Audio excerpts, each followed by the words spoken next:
ler com os irmãos o texto de Efésios. Nós estamos estudando Efésios, tá? A gente já viu alguns textos meio fora de ordem aí, Efésios 4, Efésios 2. Então a gente, agora já que a gente já está vendo Efésios, a gente vai ver ele inteiro. Vamos ver ele inteiro, porque é um livro sensacional, onde Paulo, inspirado, a gente estava falando isso na semana passada, Paulo, no final da sua vida, da sua carreira, ele estava preso, provavelmente em Roma, talvez a última prisão dele, talvez dali ele foi ter com o Senhor Jesus. Paulo foi levado, provavelmente a tradição diz que ele foi degolado. Mas ele estava com 30 anos já andando com Jesus, 30 anos.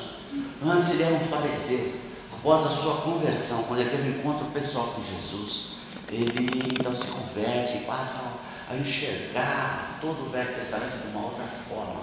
Ele passa a enxergar o que ele está falando em Efésios. O que ele está falando em Efésios é justamente o ministério ao qual Deus o chamou, que era a propagação do Evangelho entre os gentios. Ele era o apóstolo dos gentios, se auto-intitulou pelo chamado de Jesus e também pelo entendimento que ele adquiriu estudando as Escrituras e com o conhecimento que ele tinha das Escrituras. Ele enxergou no Antigo Testamento a criação da igreja. Ele viu isso, enxergou isso, um mistério que foi revelado em Jesus Cristo. E é disso que nós estamos falando aqui em Efésios. A cidade de Éfeso era essencialmente gentílica, nós já falamos no culto passado. A cidade de Éfeso, ela era formada de mais gentios do que judeus, não era uma cidade de Israel, era uma cidade da Ásia Menor, a quinta maior cidade do Império Romano. A gente já falou isso, mas só lembrando, a quinta maior cidade do Império Romano, porque ela estava na rota do comércio no Mediterrâneo. Ela era também portuária, assim como Corinto também. Duas cidades, as duas últimas, as outras 5, a primeira Roma, a segunda Antioquia e Alexandria, as capitais do Império Grego, que dominou o mundo imediatamente antes do Império Romano. Lógico que capital do Império cresce, né? Domina Roma, passou a ser a maior após o domínio do Império Romano sobre o mundo, né? E depois então ficou as outras 2 cidades gregas, Antioquia e Alexandria, no norte do Egito, Antioquia lá no Oriente Médio. E nós estamos falando de Corinto e Éfeso. As duas, a quarta e a quinta maior cidade do Império, por causa do comércio desse. Então era uma cidade rica, uma cidade bastante com bastante riqueza, não só na questão econômica, mas também na questão cultural. Nós falamos do tempo da deusa grega Artemis, que era uma das 7 maravilhas do mundo antigo, né? Como construção, como arquitetura, e era onde se reuniam as pessoas para adorarem a Diana, da deusa, né, dos Efésios, né? Que havia um sincretismo com a deusa grega Artemis. Nós falamos também do teatro, que era um teatro enorme, né? Cabia 25 mil pessoas, algo parecido hoje, maior do que a Vila Belmiro hoje, do tamanho quase do Pacaembu, vamos falar de estádio de futebol, né? Mas era um teatro de arena, né? Onde nós mostramos inclusive o que tem lá, que está lá hoje. Hoje a cidade de Éfeso, ela estaria hoje dentro do território da Turquia, né? Então ela está dentro do território da Turquia.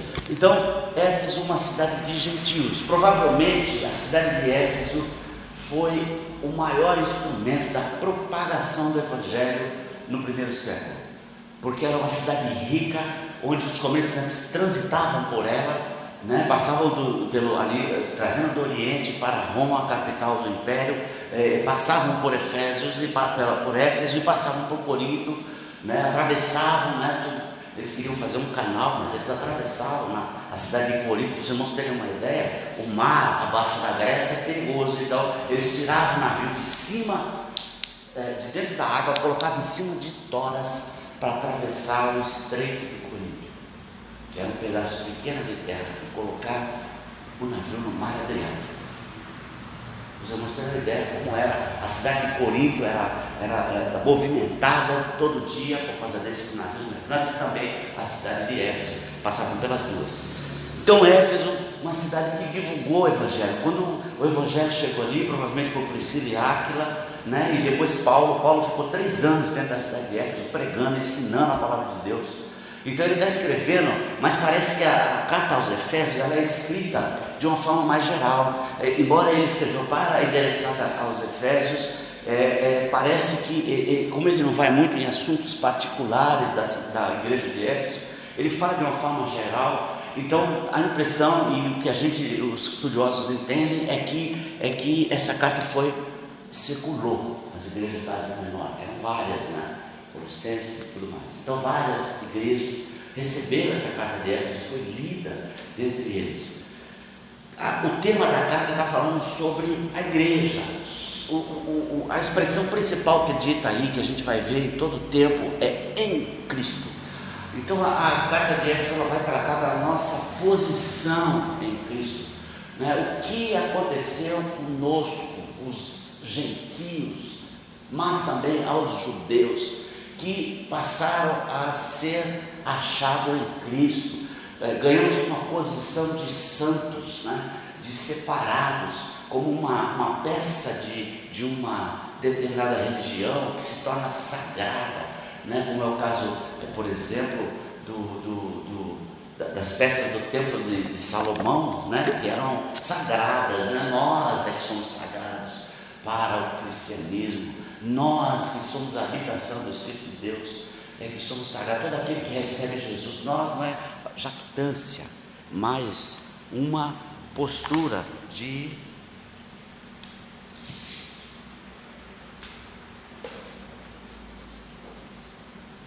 uma posição de entendimento correto de qual é a grandiosidade que Deus fez conosco em Cristo Jesus, algo extremamente grande.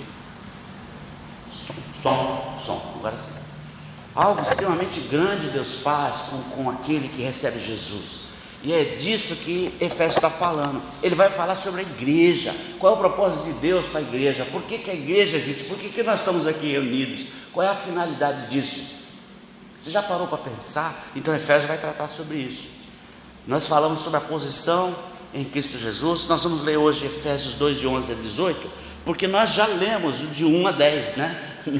Como eu falei, a gente está vivendo fora de ordem, né? Mas nós já estudamos, quando ele fala, né, do curso do mundo, que andavam segundo os gentios, que andavam segundo o curso do mundo, segundo a potestade, o príncipe da potestade do ar, e segundo as inclinações da carne, né? Vocês lembram, a gente falou sobre isso. E agora a gente vai para o 11, né? Então eu vou ler o versículo 11, vou ler até o 18, até o 22, tá? Capítulo 2 de Efésios, versículo 11. Se não estiver ouvindo direito, por favor, levanta a mão aí, sinaliza para eu poder perceber. A gente está falando e às vezes não quer falar muito alto e também não quer falar baixo, né? Que os irmãos entendam bem. Portanto, lembrai-vos de que outrora vós gentios na carne, chamados incircuncisão, por aqueles que se intitulam circuncisos na carne, por mãos humanas. Naquele tempo estáveis sem Cristo, separados da comunidade de Israel e estranhos às alianças da promessa, não tendo esperança e sem Deus no mundo.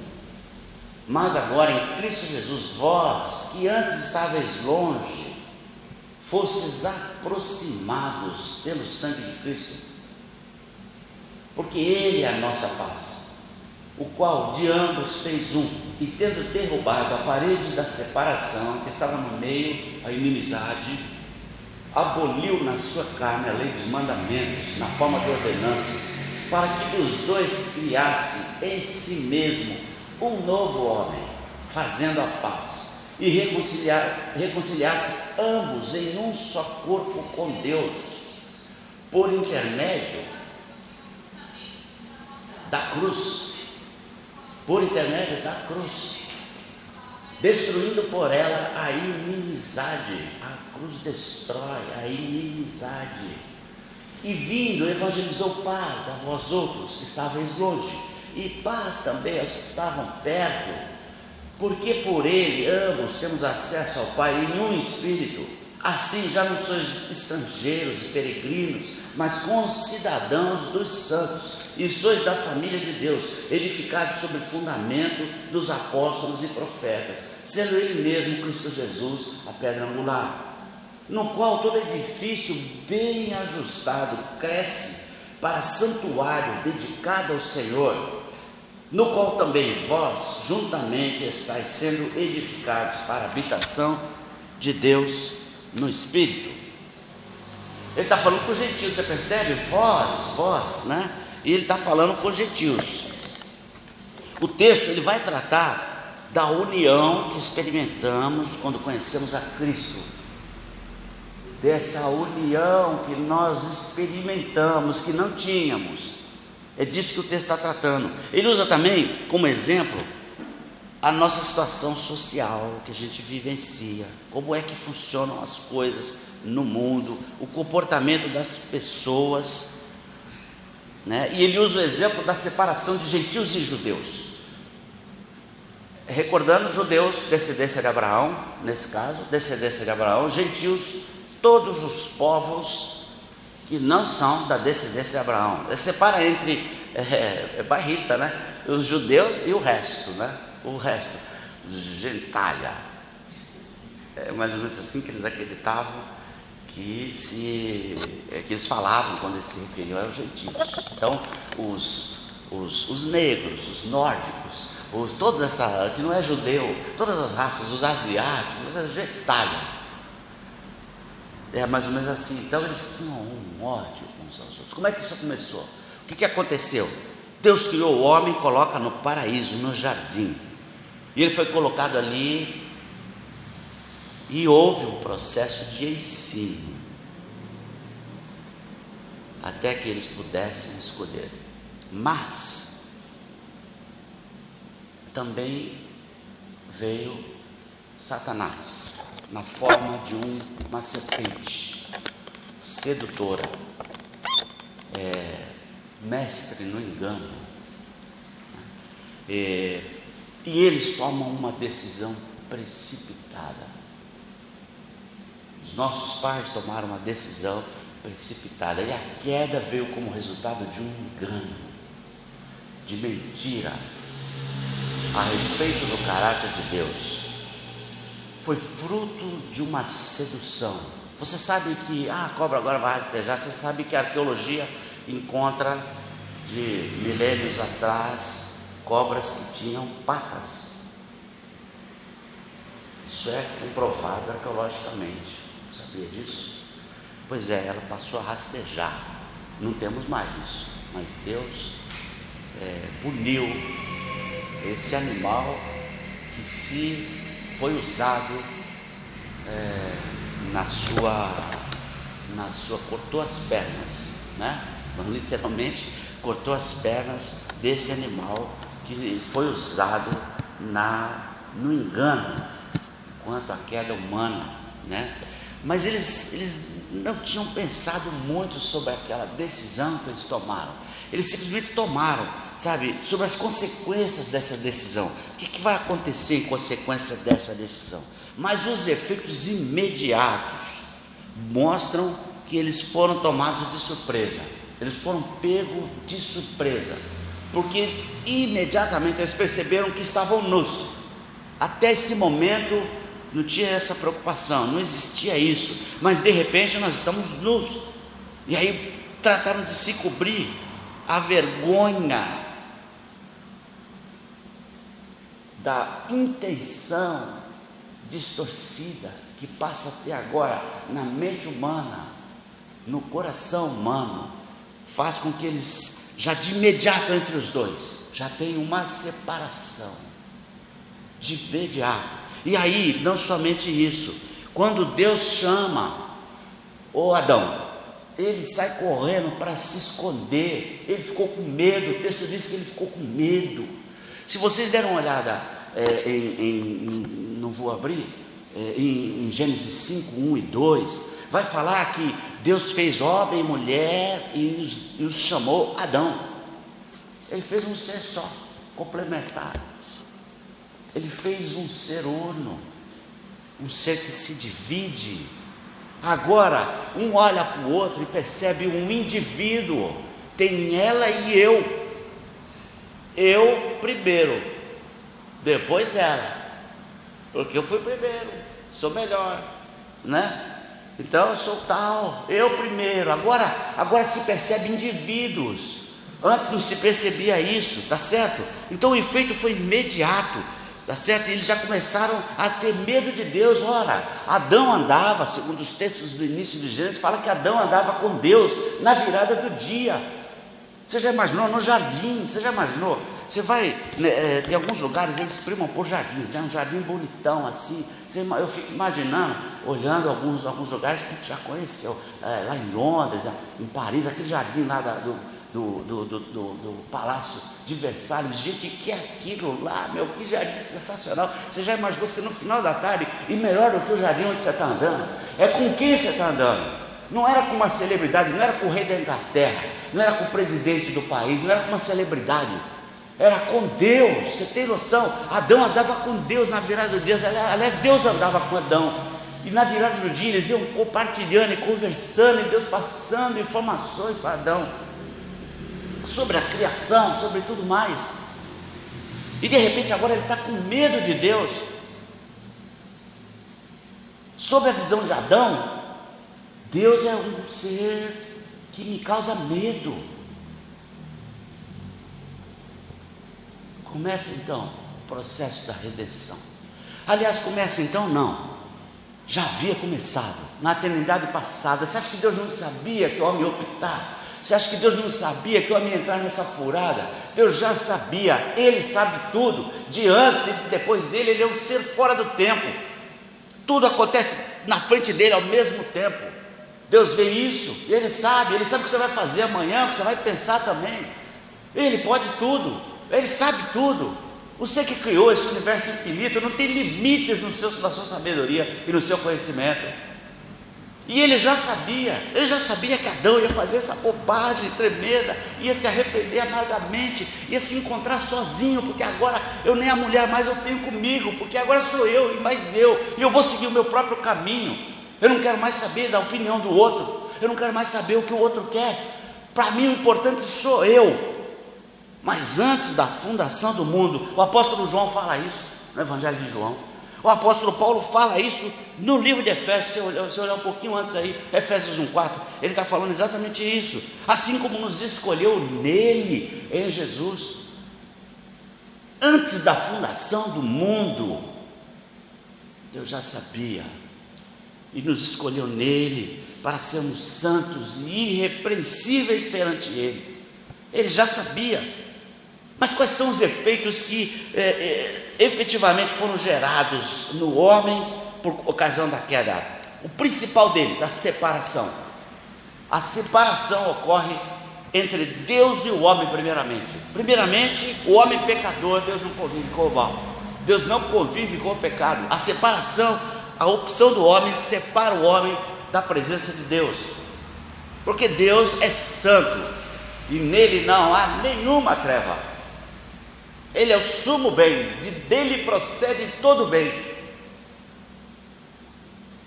Mas o homem agora já não confia mais, agora ele já desconfia desse ser, então ele se aparta de Deus.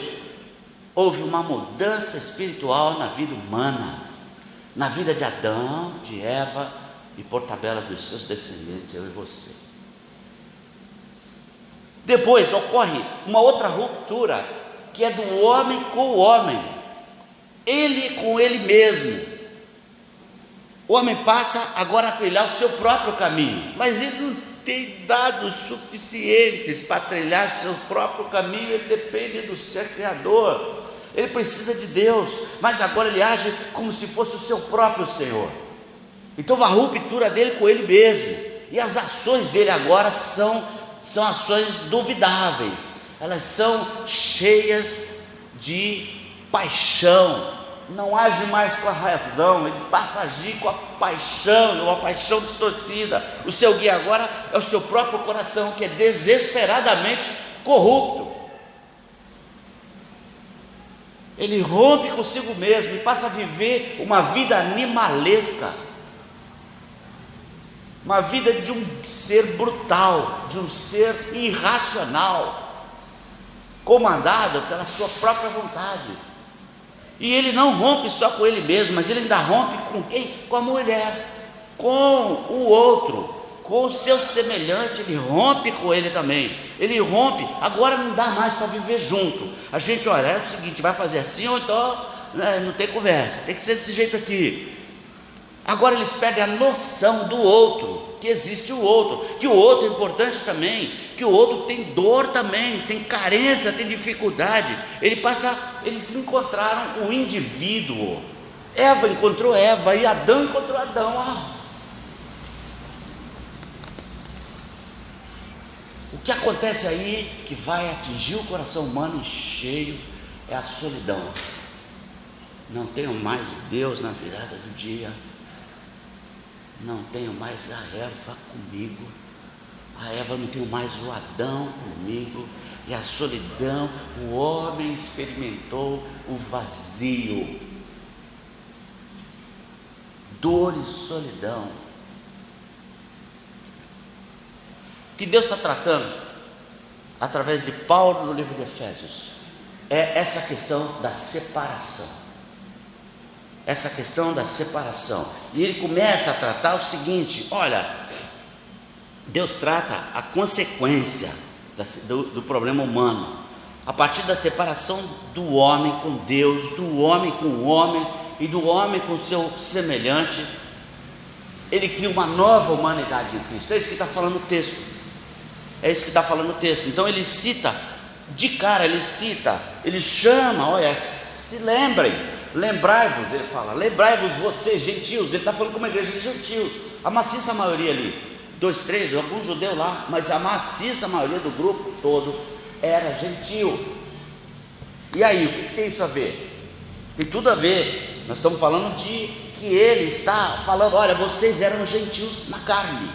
Por quê? Porque vocês eram separados da comunidade de Israel, porque vocês não praticavam a circuncisão. Vocês eram chamados incircuncisos. A circuncisão, os irmãos sabem, é uma operação, uma cirurgia que o homem pratica, né, desde a infância por uma ordem divina dada a Abraão, tá certo? E ao 8º dia ele praticava a circuncisão. Todo descendente de Abraão fazia isso, e todo judeu fazia isso no decorrer da história, e os gentios não. E aí ele fala, olha, vocês eram circuncisos, vocês são incircuncisos. O que era a circuncisão? A circuncisão era um pacto de Deus com Abraão, tá certo? É assim, a circuncisão, elas asseguravam duas grandes promessas. Deus chama Abraão e fala, olha, é o seguinte, na tua descendência eu farei uma grande nação. Primeira promessa de Deus para Abraão. Ele separa um homem. Abraão é de 2000 antes de Cristo. Eu estou falando números redondos, tá? 2000 antes de Cristo, tá?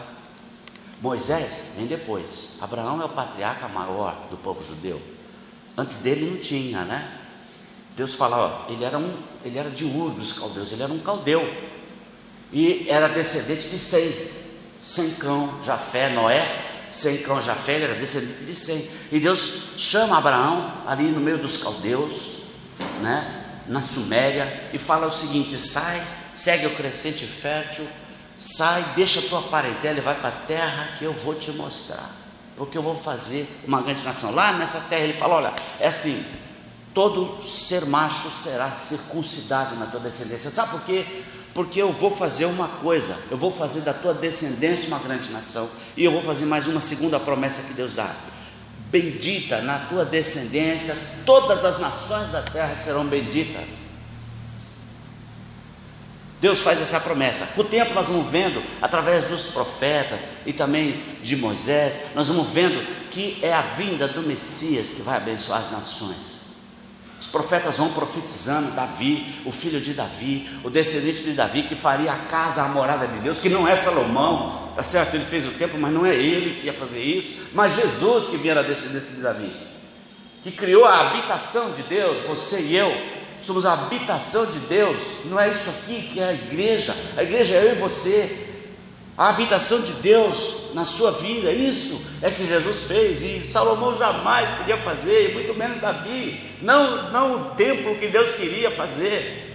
Ele podia fazer aquele templo lá, luxuoso, bacana, mas não é esse templo que Deus queria fazer, um templo sagrado. Você é santo, é sagrado, e é isso por causa de Jesus, porque ele entregou a vida dele na cruz, e ele falou essa promessa. Agora, a circuncisão então é um sinal de que eu iria cumprir a promessa.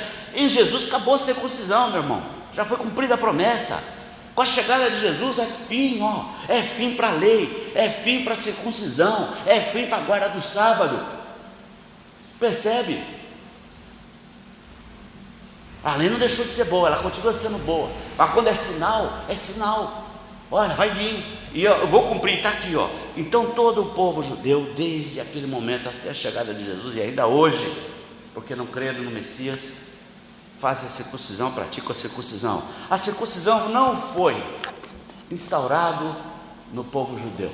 Deixa eu explicar uma coisa para vocês. Não é uma prática do povo judeu. Você tem no Egito, você tem em alto relevo, você tem a prática da circuncisão, 2.400 anos antes de Cristo. Então, se você não sabe, a circuncisão não foi instituída com Abraão, ela já era instituída antes. Houve um acordo entre os egípcios e os sumérios, ok? Um acordo de não agressão, um pacto entre eles. E então, para firmar esse acordo, os sacerdotes e reis deveriam se circuncidar, tanto na Suméria quanto no Egito. Isso antes de Abraão. Abraão não sabia, nem existia. 2.400 já tem prova arqueológica disso. Então não começou com Abraão, não começou com os judeus. Deus lança a mão da realidade em que Abraão vivia, e Abraão estava entendendo bem que pacto era esse, quando Deus propõe para ele a circuncisão de todo o descendente dele. Abraão entendeu bem. Por quê? Porque é o seguinte: essa nossa divisão não vai haver mais, a união vai acontecer. E essa divisão que havia entre o povo na época, eles fizeram um pacto e passaram a circuncidar reis e sacerdotes das suas crenças, das suas religiões. Reis e sacerdotes. Quando Deus propõe para Abraão: você circuncida, é porque eu vou fazer. 500 anos depois chega Moisés, e Moisés, como profeta, o maior profeta de Israel, ele fala o seguinte: que Deus fará de vocês uma nação de reis e sacerdotes. Essa nação vai ser reis e sacerdotes. A circuncisão é a prova disso. Um pacto de não agressão, um pacto de inimizade que foi rompido. Não é mais inimigo, somos amigos. Isso aqui sela a nossa amizade. Entende isso? Entende isso? Isso é circuncisão. Está amplamente ligada à vinda de Jesus. Está amplamente ligada à vinda de Jesus. Um pacto onde todas as nações seriam benditas. É Jesus, e Paulo enxergou tudo isso. Eu acho que ele passou 14 anos, mais ou menos, até o Paulo aparecer. A conversão dele lá em Damasco, no caminho de Damasco, e depois Paulo. A gente vê Paulo lá em Antioquia, vê Paulo junto com Barnabé. Provavelmente Barnabé foi um discipulador de Paulo, eu não sei quem discipulou quem. Eu acho que Paulo é que discipulou Barnabé, eu não sei, os dois eram muito fera, esses dois caras. Eu sei que houve esse encontro e eles foram aos gentios. Antioquia era a capital do Império Grego, antes do Império Romano dominar o mundo. E eles começam ali. Eu acredito que Paulo viu aquele envolvimento, gente gentílica, gentalha, aquelas pessoas desprezadas pelo povo de Israel se convertendo, e ele vê agora judeus e gentios se entrelaçando e se abraçando, parece uma família. Eu entendi, é isso que a Bíblia, que os Escrituras estão revelando. através da circuncisão, através das promessas, através dos profetas e das escrituras. Então ele começa a falar aqui para os gentios, ele fala: olha, vocês antes estavam sem Deus, vocês eram ateus, ateu, A-T-H-E-O, ateu, a palavra grega única vez que ela é usada no Novo Testamento, que é a palavra que a gente chama hoje de ateu, né? Vocês eram ateus, vocês viviam longe das promessas, vocês nem tinham conhecimento das promessas, vocês não sabiam de nada, vocês não sabiam do pacto, da circuncisão, vocês não sabiam disso, vocês não sabiam. Os judeus sabiam, porque estavam próximos, eles tinham as escrituras, eles tinham os oráculos de Deus, eles tinham os profetas, eles tinham também a circuncisão, o pacto da circuncisão. E ele começa falando sobre isso, ele fala: olha, naquele tempo vocês estavam sem Cristo, separados da comunidade de Israel, naquele tempo, mas agora, ele entra no 13, mas agora, vocês eram estranhos às alianças da promessa. Deus fez diversas alianças com a promessa, e a promessa era o Messias. O Velho Testamento inteiro, aí Paulo começa a enxergar que o Velho Testamento inteiro fala dele, é Jesus, aponta para Jesus que estava vindo, ele é o centro, ele é o tudo, porque por meio dele, para ele, são todas as coisas, é Jesus. E ele finalmente caiu a ficha, mas aqui ele está no final da vida, ele já entendeu, ele já pregou isso, já falou isso desde o início da vida cristã dele, mas agora ele está no final da vida, e ele começa a explicar isso de uma forma muito interessante. Ele vai falando, ele fala assim: ó, mas agora em Cristo Jesus, vós gentios que estavam longe, agora foram aproximados pelo sangue de Cristo. Vocês foram aproximados, foram trazidos para próximo, por causa do sangue de Jesus. Agora ele é a nossa paz, nós não temos mais ódio, não podemos mais ter. Ele é a nossa paz. Ele está falando aqui, Cristo Jesus é a nossa paz, o qual de ambos fez um, de ambos os povos. Ele faz um dos gentios e judeus. Nenhuma nação mais fica de fora, nenhuma descendência mais fica de fora, nenhuma etnia fica de fora. Não tem cabimento na igreja que se estabelece, não tem cabimento mais uma diferença em classe social, não tem mais uma diferença entre raças, entre cor, entre índios e brancos, entre negros e brancos, entre brancos e qualquer outra raça que exista no mundo. Somos todos filhos de Abraão, somos filhos de Abraão pela fé. Somos todos crentes agora, a igreja, aqueles que já estão em Cristo Jesus. Existe só agora um povo de Deus, ele é formado por todas as nações da terra. É isso que Paulo está falando. Ele derrubou a parede da separação que estava no meio, a inimizade. Ele derrubou, sabe, onde é que Deus, e onde que Paulo está falando que Deus está atuando? É nessa separação minha com você, nessa guerra que nós realizamos, guerra de guerrilha, né? Porque às vezes ela é oculta, e nós não perdoamos, porque aquele irmão não foi exatamente gentil comigo, ele foi grosseiro, né? Ele não precisava fazer assim, então é assim, não quero papo com ele. É disso que Paulo está falando aqui, você percebe? Ele aboliu na sua carne a lei dos mandamentos na forma de ordenanças, para que os dois povos, gentios, e ele está falando de toda a humanidade, para que de toda a humanidade em si mesmo, em Jesus, em Cristo, eu falei para vocês que essa expressão é nele, em si mesmo, para que todos os povos em si mesmo, ele fala, um novo homem, criasse um novo homem. Um homem, quem é o homem? Nós, eu e você, um novo homem coletivo, sob as ordens do Senhor Jesus, o cabeça, um novo homem. Nós somos esse novo homem diante de Deus, homem a quem Deus recebe por causa de Jesus, homem que pode orar e pedir salvação, homem que expulsa demônios. Igreja, eu e você é um novo homem, mas é um homem que tem por característica viver unido, entende isso? Onde eu sou suporte para o irmão crescer, e o irmão é suporte para mim crescer, para que eu possa crescer também, entende isso? Reconciliar-se no 16, ambos em um só corpo com Deus, somos a habitação do Espírito de Deus em nós, somos o templo do Espírito Santo. É por isso que isso aqui é falado por Jesus, é falado por Paulo, é falado por João, é falado por Tiago, essa mesma visão da igreja, de sermos sacerdotes reais, né? Pedro faz um discurso tremendo sobre isso. Ele pega o mesmo texto que foi falado por Moisés em Êxodo, logo após a entrega dos 10 mandamentos.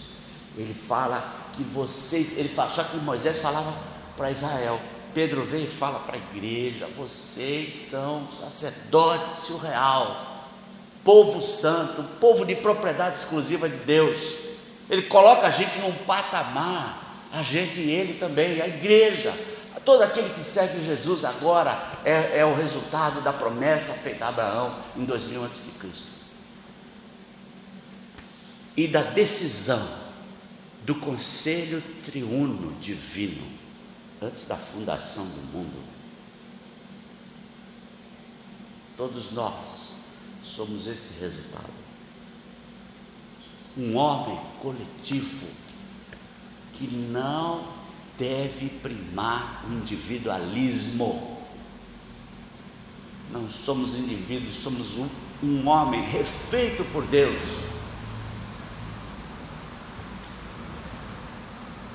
E vindo Jesus, o próprio Deus veio, e vindo ele, né, no 17, vindo, evangelizou paz a vós outros quem? Aos gentios. Evangelizou, deu boas novas, ele falou boas novas para vocês, gentios. Evangelizou paz a vós outros, olha, paz a vós outros que estavam longe, porque não tinham os oráculos de Deus. É mais ou menos assim. Se Jesus chegasse e perguntasse para um judeu: você conhece Abraão? Conheço, pai Abraão, nosso patriarca maior. Vocês conhecem a circuncisão? Opa, pacto com Abraão? Opa, conhecemos sim. O judeu responderia sim. Conhece Moisés? Conheço. Você conhece a lei? Conheço, pratico ela desde menininho. Você conhece a lei? Conheço. E o Messias? Já ouvi falar, claro que eu já ouvi falar do Messias. Vai vir alguém que vai reinar, é isso mesmo. Jesus fala para o judeu: sou eu. E para o gentil? Se ele pergunta para o gentil as mesmas perguntas que ele fez lá para o judeu, e isso é claro, estou falando de uma forma mais genérica, para a gente entender mais ou menos esse texto de Efésios. E se ele falar para o gentil: vem cá, você conhece Abraão? Não, se for falar de uma forma geral, algum outro mais conhecedor, né, de história e tal, poderia saber, mas de uma forma geral, não conheço Abraão, não conheço. Você sabe o que é circuncisão? Eu tenho uma noção aí, acho que tem algumas pessoas aí que fazem circuncisão, mais ou menos, mas não sei, para que é isso? Para que serve? Não sei. Vocês conhecem Moisés? Não. Conhecem a lei? Não. Conhecem os profetas? Não. E conhecem o Messias? Já ouviram falar? Não. O gentil não sabia nada, estava alheio, vivia alheio a Deus, ao Deus de Israel. Mas o judeu não, o judeu sabia tudo. Ele fala assim: olha, então para você, deixa eu te explicar. Vocês que nunca ouviram, vocês precisam de mim. Eu sou o caminho, a verdade e a vida. Ninguém vem ao Pai senão por mim. Sabe o que é mais? Eu sou a ressurreição e a vida. Aquele que crê em mim, ainda que esteja morto, viverá.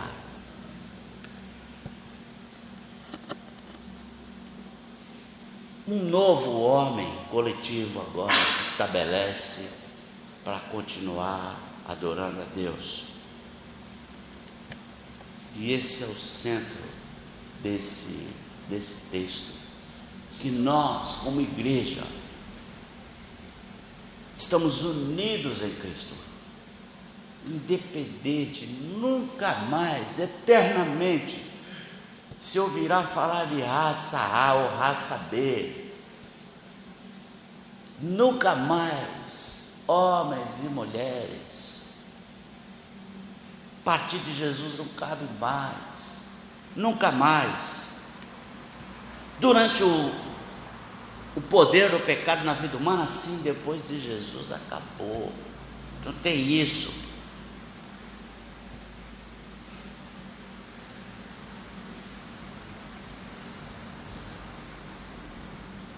Qual é a vocação da igreja? Para que nós somos chamados?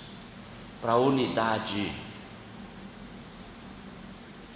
contradizendo a ação adâmica no Gênesis, na origem, no jardim.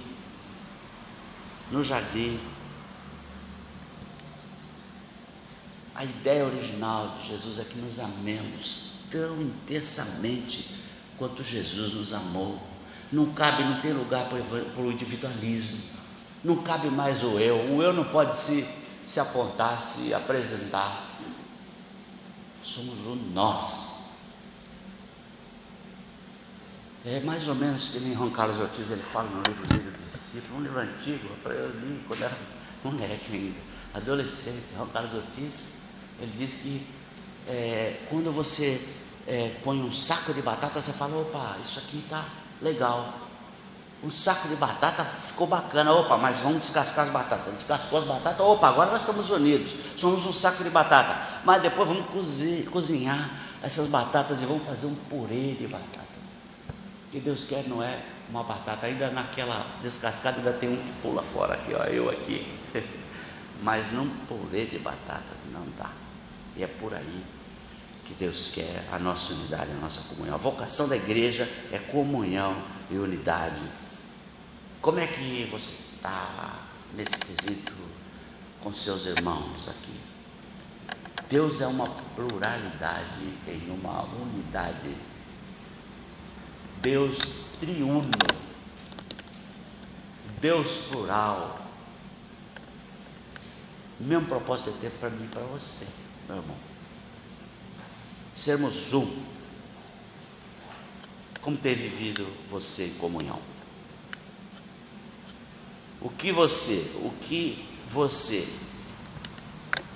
vai ser, você não o fará sozinho. Percebe isso? Você não pode ser o que você tem que ser sozinho. Você depende dos irmãos, você depende da igreja e você depende de Deus. Essas pessoas que estão aí ao seu redor, elas são as pessoas que Deus colocou na sua vida para que você seja quem Ele quer que você seja. Percebe? Percebe isso? Precisamos ter o nosso coração convertido a Deus, mas precisamos ter o nosso coração convertido ao nosso irmão. Percebe isso? Só assim